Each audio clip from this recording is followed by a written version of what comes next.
Então vamos às notícias da soja para saber do relatório do USDA. Notícias da soja no ar.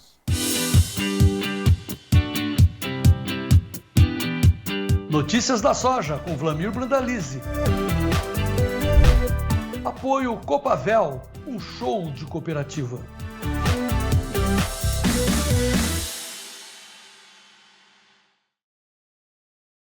Que segunda-feira quente, hein, meu irmão?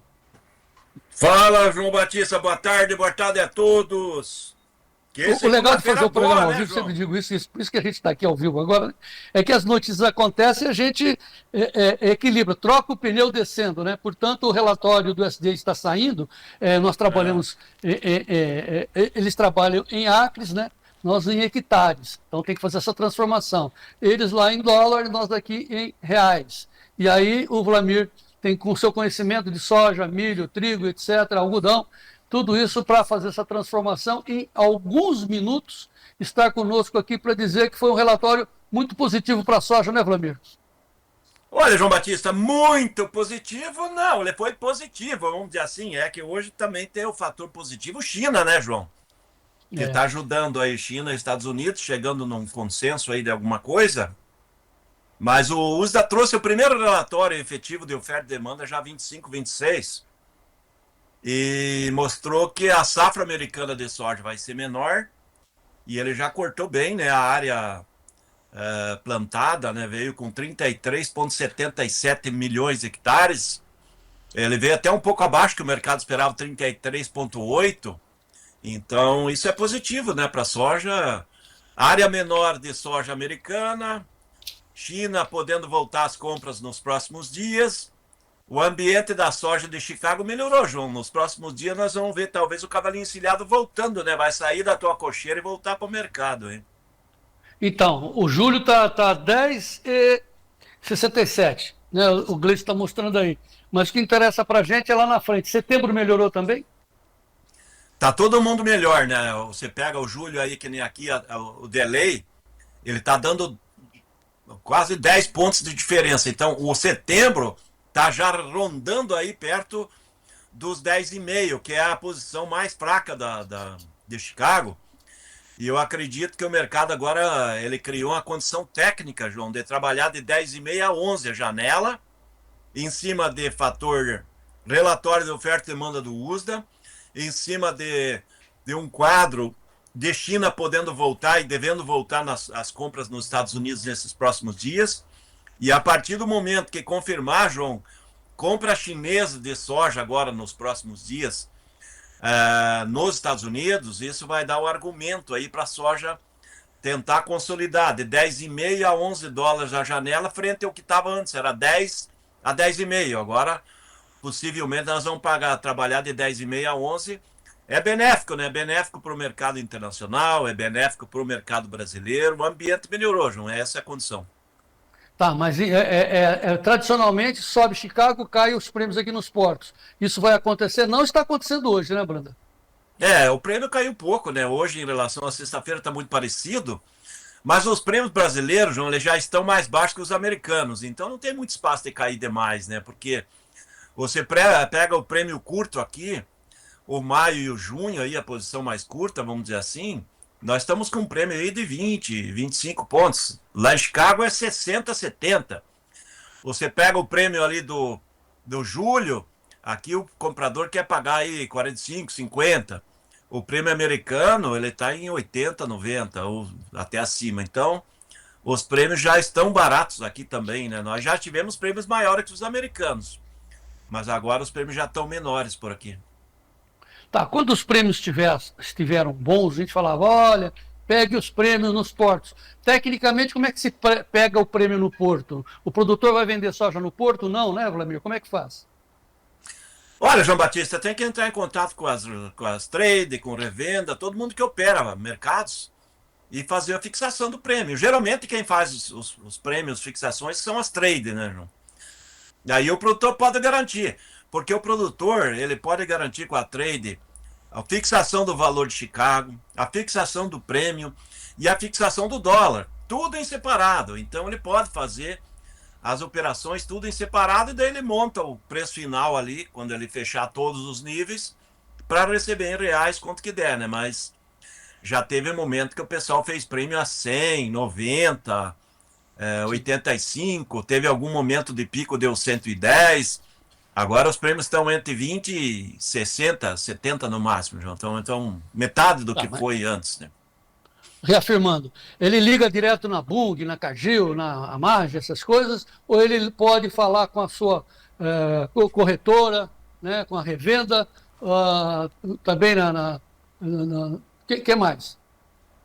A maioria das cooperativas elas fazem mercado de balcão, daí elas não tem muita essa operação de fechamentos aí nesse estilo que as trade fazem, né, João? Mas as revendas fazem em paralelo, porque elas fazem parceria com as trade.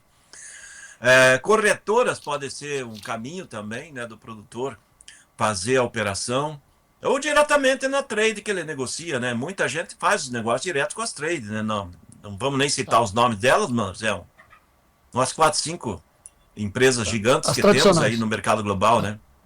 As tradicionais. Bom, diante disso, nós estamos dando um tempo, dar uma enroladinha para ver o andamento do mercado, para a gente tirar um diagnóstico perfeito seu. Como é que fica o produtor daqui para frente? Investe cada vez mais ou fica com as costas para a parede? Olha, João Batista, o que a gente está sentindo aí nessa semana, quer ver, o USDA está mostrando que vai ter uma área menor de soja americana, e ele já mostra que vai ter uma safra menor lá. Quer ver o que ele está mostrando para nós? Vai fazer um paralelo com o que a gente está vendo por aqui. Vamos pegar aqui, soja. Soja Brasil. Olha, por sinal, a projeção do USA parece que eles pegaram os nossos relatórios aqui. 175 milhões de toneladas a safra nova, e 169 a safra atual, que está terminando a colheita. Então, ele aumentou aí para 175 milhões de toneladas, porque a gente está vendo a safra saindo de 48 milhões de hectares e nós vamos para 49 milhões de hectares agora nessa temporada, João. E é por aí mesmo. Então, o Brasil vai continuar liderando o quadro mundial. Safra mundial projetada pelo USDA 2025-26 é 426,8 milhões de toneladas. Enquanto isso, nós vamos ver um consumo já batendo acima de 424, ou seja, não vamos ter um avanço importante nos estoques, um avanço de 1 milhão de toneladas, se todo mundo colher dentro das expectativas.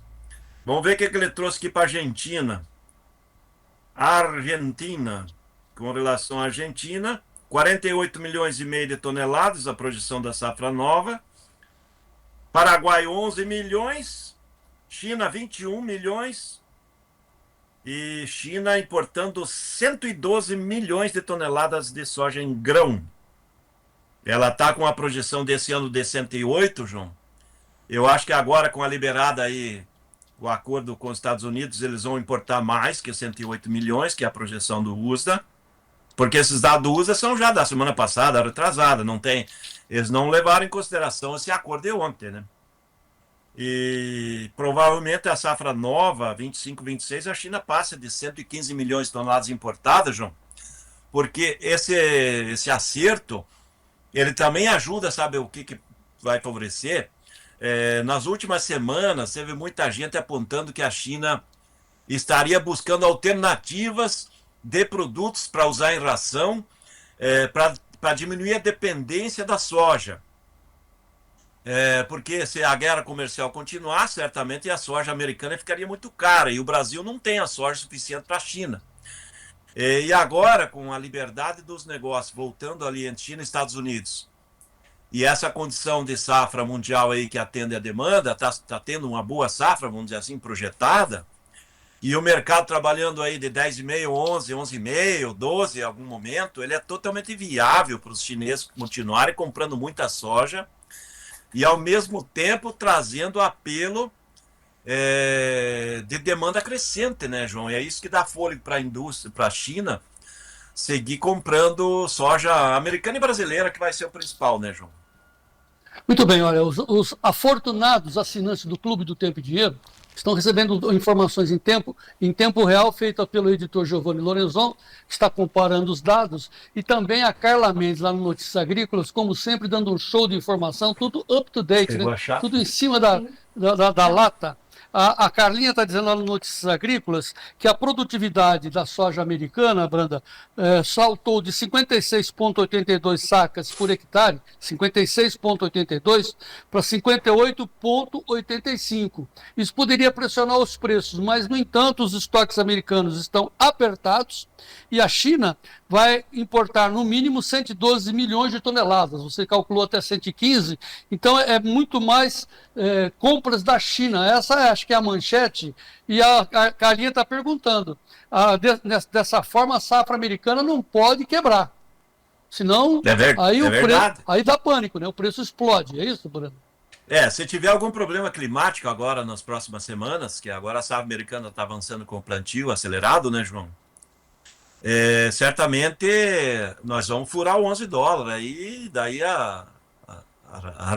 essa resistência de $11 vai ser facilmente quebrada e o ambiente vai para 11,5, possível 12. Isso é possível, desde que tenha algum problema na safra americana, porque com essa condição dessa produtividade que nem está citada aí, que foi apontada, de 58 sacas e pouco, eles vão colher menos que essa safra que passou.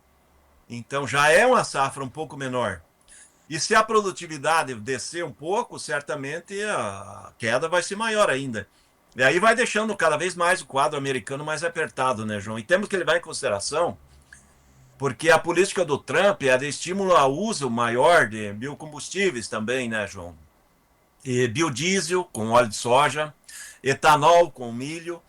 Isso vai trazer uma demanda interna maior, porque isso é um pedido do setor industrial do agro americano, que ele é republicano, como o Trump, de que estimule a demanda e a industrialização interna, que acabaria ajudando os Estados Unidos a importar menos petróleo, né, João? Então, isso traz um apelo positivo também, né? Então, China comprando mais, os americanos usando mais, estoque americano mais apertado, sim. Ok, dia de relatório do USDA, relação oferta e demanda. Vamos passar a régua na soja. Recomendação final do Brandalize para os produtores de soja do Brasil.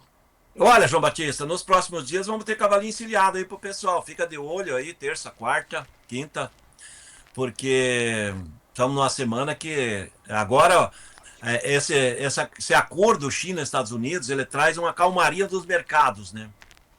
E ele traz uma calmaria no dólar internacional, que favorece aos países importadores a comprar mais produtos agrícolas.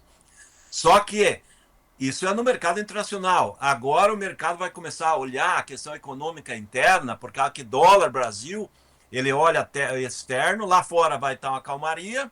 Lembrando que calmaria com o Trump no governo, ele é às vezes calmaria temporária também.